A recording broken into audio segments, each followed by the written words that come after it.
ইতিহাস, সেই ইতিহাসকে আমাদের ভুলিয়ে রাখা হয়েছে এতদিন।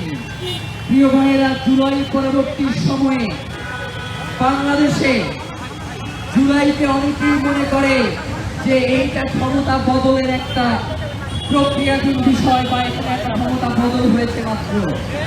আপনাদেরকে আমরা বলতে চাই, জুলাই হচ্ছে ইনসাফের জুলাই, জুলাই বাংলাদেশের স্বাধীনতার, জুলাই বাংলাদেশের সার্বভৌমত্বের। এই জুলাইয়ের একজন স্টেক হোল্ডার হচ্ছেন রিক্সাওয়ালা, এই জুলাইয়ের স্টেক হোল্ডার একজন ভ্যানওয়ালা। সুতরাং এই জুলাইকে কেউ যদি নাই করে দিতে চায়, সেই বাংলাদেশ থেকে নাই হয়ে যাবে।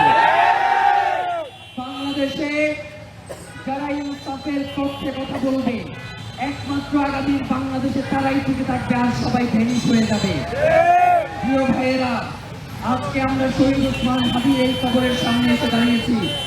আপনাদেরকে স্পষ্ট করে বলি, শহীদ ওসমান হাদির হত্যার বিচার খুব দ্রুত সময়ের মধ্যে বাস্তবায়ন করেন। এই খুনের পিছনে কারা রয়েছে? অন্তত আমরা মনে করছিলাম যে আল্লাহ তাআলা তো শয়তানগুলো রমজান মাসে বাইরে রাখে, কিন্তু এই শয়তানগুলো যে কোথা থেকে বাইরে আইছে আমরা জানি না।